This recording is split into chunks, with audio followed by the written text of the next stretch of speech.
And my question is to Charlie and Warren. Given the rise of disruptive technologies that can improve productivity significantly, and AI being one of them, how do you envision the future of value investing in this new era? And what adaptations or new principles do you think investors should adopt? And any recommendations for investors to remain successful in this rapid changing landscape? Thank you. Well, I'm glad to take that one.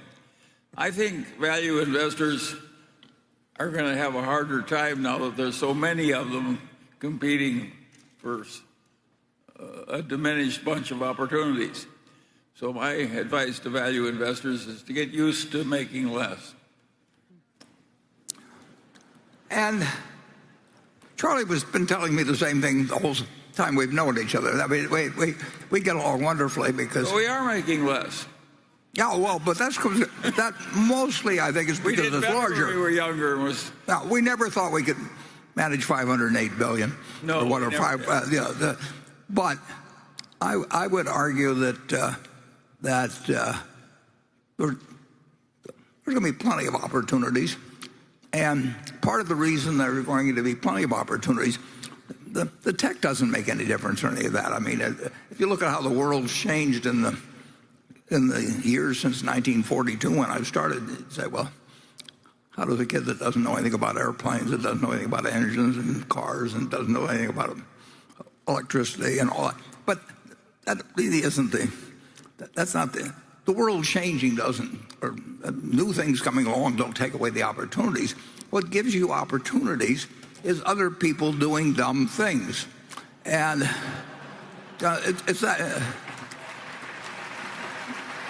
And I would say that, well, the 58 years we've been running Berkshire, I would say there's been a great increase in the number of people doing dumb things, and they do big dumb things. And the reason they do it to some extent is because they can get money from other people so much easier than when we started. So you could start 10 or 15 dumb insurance companies in the last 10 years, and you could become rich if you were adroit at it, whether the business succeeded or not, and the underwriters got paid, and the lawyers got paid.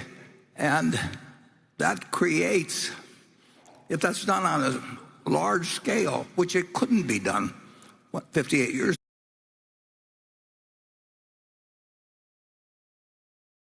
ago, you couldn't get the money to do some of the dumb things that we wanted to do, fortunately.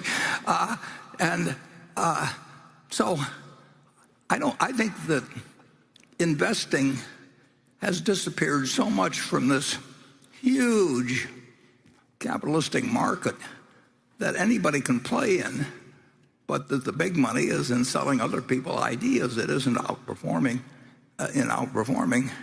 And I think if you don't run too much money, which we do, but if you're running small amounts of money, I think the opportunities will be greater. But then Charlie and I have always differed on this subject.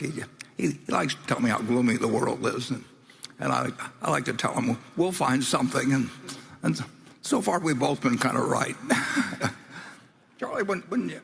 Will you budge an inch on that or not?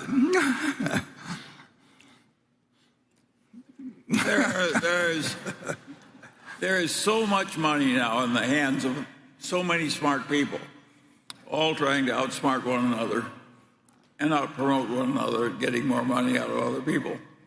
And it's a radically different world from the world we started in.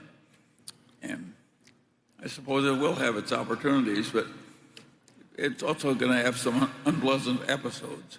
But they're trying to outsmart each other in arenas that you don't have to play. I mean, if you look at that government bond market, at the Treasury bill market, I mean, you've got this one bill that's out of line with the others. We bought over $3 billion of it the other day, but those are people. The world is overwhelmingly short-term focused, and if you go to an investor relations call, they're all trying to figure out how to fill out a sheet to show the earnings for the year, and the management is interested in feeding them expectations that will slightly be beaten. I mean, that is a world that's made to order for anybody that's trying to think about what you do that should work over 5 or 10 or 20 years.